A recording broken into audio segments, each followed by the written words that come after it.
मौसम से जुड़ी जानकारी और लाइव मौसम खबरों के लिए हमारे YouTube चैनल को सब्सक्राइब करें और बेल आइकॉन दबाकर हर अपडेट पर रखें नजर। नमस्ते मित्रों, मेरा नाम महेश पलावत है। आप स्काई मैट वेदर देख रहे हैं। तो अब अगर हम देखें तो बारिश की गतिविधियां कम होने लगी हैं, खास करके उत्तर भारत में। लेकिन जो पिछले दिनों में बारिश थी वो मूसलाधार बारिश थी। आप सबको पता है कि दिल्ली में ये चौथा सबसे रेनिएस्ट अक्टूबर था और पूरे भारत को 80% से भी ज़्यादा बारिश मिल चुकी है, जो एक तरह का रिकॉर्ड हम कह सकते हैं कि अक्टूबर के महीने में शुरुआती दौर में बारिश होती है, लेकिन पूरे भारत में इतनी ज़्यादा बारिश बहुत कम देखने को मिलती है। पोस्ट मानसून सीजन है और मानसून जो विड्रॉ हो रहा है, वो जो मानसून विड्रॉ तो कर दिया गया है, लेकिन ऐसा लग रहा था कि मानसून अभी हटा नहीं है, क्योंकि बारिश आने वाली थी। तो कभी कभी ये होता है कि मौसम विभाग हो सकता है कि थोड़ा सा जल्दीबाजी में ये डिसीजन ले लिया हो उसने, क्योंकि जो पश्चिमी जैसी हवाएं आई थी तो उन्होंने मानसून को विड्रॉ कर दिया। लेकिन ये दिखाई दे रहा था कि एक वेदर सिस्टम आने वाला है जिससे पूरे इलाके में बारिश की गतिविधियां बढ़ेंगी। खैर जो भी है, लेकिन अब जो राहत की खबर ये है कि अब जो उत्तर पश्चिमी हवाएं एक बार फिर शुरू हो गई। आप देखिए ये जो काली दिशा, ये जो काली लाइनें हैं, यानी कि जम्मू कश्मीर, गिलगित बाल्टिस्तान, मुजफ्फराबाद, लद्दाख, हिमाचल और उत्तराखंड, इन इलाकों का मौसम अब लगभग शुष्क हो जाएगा। यहाँ बारिश की गतिविधियां नहीं होंगी। पंजाब, हरियाणा, उत्तर प्रदेश, दिल्ली, गुजरात और राजस्थान भी पूरी तरह शुष्क रहेगा। तापमान बढ़ने लगेंगे। जो बारिश के कारण टेम्परेचर गिरे थे अब एक बार फिर से बढ़ने लगेंगे। दिल्ली एनसीआर में भी दिन के तापमान बढ़ेंगे और जो हेज है वो इस इलाके में अब छाने लग जाएगी। तो ये जो मानसून है अब 2-3 दिनों के दौरान हमें उम्मीद है कि पूरे इलाके से, यानी उत्तर प्रदेश के ज़्यादातर इलाके से, मध्य प्रदेश के ज़्यादातर इलाकों से और राजस्थान, गुजरात, ये पूरा जो इलाका है यहाँ से विड्रॉ कर जाएगा। अब जो बारिश की गतिविधियां रहेंगी, आप देखिए साइक्लोनिक सर्कुलेशन तमिलनाडु और उसके आसपास, केरल के आसपास बना हुआ है। एक तरफ पूर्वी भारत से लेकर के ये विदर्भ वगैरह से होते हुए नीचे तक जा रही है। तो अब जो ट्रफ के अलोंग ही बारिश की गतिविधियां देखने को मिलेंगी। अगर हम देखें तो जो बारिश है वो उसका जो दायरा रहने वाला है वो हमें ये लग रहा है कि ये जो इन इलाकों में ही देखने को मिलेगी। अगर एक लाइन हम खींचने की कोशिश करें तो ये जो इलाका है, यानी कि ये पूरा बिहार वगैरह को कवर करेगा और पूर्वी उत्तर मध्य प्रदेश को थोड़े बहुत इलाके कवर करेगा और यहाँ तक ये जो इलाके हैं इसके नीचे नीचे बारिश की गतिविधियां देखने को मिलेगी। ये सारा इलाका शुष्क हो जाएगा।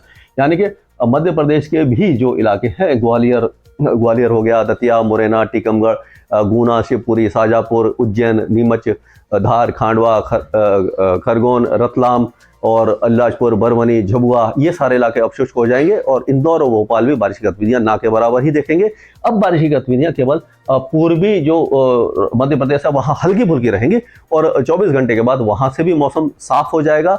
और 2 दिनों के बाद हमें उम्मीद है 24 घंटे के बाद विदर्भ और उत्तरी मध्य महाराष्ट्र में भी मौसम साफ हो जाएगा। अब केवल पूर्वी बिहार में, झारखंड में, पश्चिम बंगाल में, पूर्वी बिहार, झारखंड, पश्चिम बंगाल, पूर्वोत्तर राज्य और ये जो छत्तीसगढ़ के इलाके हैं, उड़ीसा है और जो मराठवाड़ा हो गया, तेलंगाना हो गया और मध्य महाराष्ट्र के दक्षिणी भाग हो गए, इन इलाकों में, यानी पुणे से लेकर के पुणे के नीचे तक जितने भी दक्षिणी जिले हैं उन इलाकों में ही बारिश की गतिविधियां दिखाई देने वाली हैं। बाकी जो इलाके हैं वो किसी भी तरह की वेदर एक्टिविटी नहीं देखेंगे। तो जो वेदर एक्टिविटी है कुल मिलाकर के इन्हीं इलाकों में देखने को मिलेगी। ये जो इलाके हैं यहाँ पर ही देखने को मिलेगी और बाकी इलाके अब शुष्क हो जाएंगे और मानसून की विदाई अब धीरे धीरे बढ़ेगी और ये जो पश्चिमी हवाएं हैं वो धीरे धीरे यहाँ तक आने लग जाएंगी, यानी कि उत्तर प्रदेश और मध्य प्रदेश के साथ साथ बाकी इलाकों को कवर कर लेगी। और जैसे जैसे पश्चिमी हवाएं आना शुरू हो जाती हैं, नमी कम हो जाती है, आसमान साफ हो जाता है, बादल नहीं बनते, बारिश नहीं होती और मानसून और ज्यादा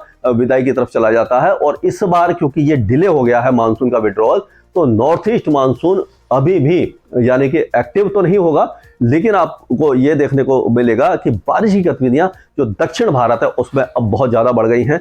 और अब क्या होगा कि आंतरिक कर्नाटका से लेकर के रायलसीमा, यानी कि धारवाड़, कोपल, गडग, ये जो इलाके हैं जैसे बेंगलुरु हो गया, चामराजनगर, मैसूर, तुमकुर, कारवार, बेंगलोर, ये सारे इलाके अच्छी बारिश देखेंगे। उसी तरह से तेलंगाना के कई इलाकों में भी बारिश की गतिविधियां जारी रहेंगी। आंध्र प्रदेश के कोस्टल एरियाज में विशाखापट्टनम, विजयनगरम, मछलीपट्टनम, गुंटूर, ये काकीनाडा वगैरह, ये जो है इन इलाकों में लाइट टू मॉडरेट रेन होगी। रायलसीमा में जो है ये चित्तूर, कुड़प्पा और अनंतपुर वगैरह में तेज बारिश हो सकती है। आंतरिक तमिलनाडु में भी तेज बारिश की संभावना है। बेंगलुरु, चामराजनगर में भी मॉडरेट शावर्स हो सकते हैं। केरल में हल्की बारिश होगी और कोस्टल तमिलनाडु में हल्की बारिश होगी। लक्षद्वीप और अंडमान और निकोबार द्वीप समूह में भी हल्की बारिश होगी। अब हम कह सकते हैं कि ये सारा इलाका शुष्क हो जाएगा, यानी कि उत्तर प्रदेश और जो है मध्य प्रदेश के पश्चिमी जिले, राजस्थान, गुजरात, दिल्ली, पंजाब, हरियाणा, इन इलाकों में दिन के तापमान बढ़ेंगे और रात के तापमान कंफर्टेबल हो जाएंगे, यानी कि हल्की सर्दी का एहसास सुबह और शाम देखने को मिलेगा, लेकिन दिन अभी भी थोड़े से गर्म बने रह सकते हैं। स्काईमेट वेदर में अभी के लिए इतना ही। मौसम से जुड़ी जानकारी और लाइव मौसम खबरों के लिए हमारे YouTube चैनल को सब्सक्राइब करें और बेल आइकॉन दबाकर हर अपडेट पर रखें नजर।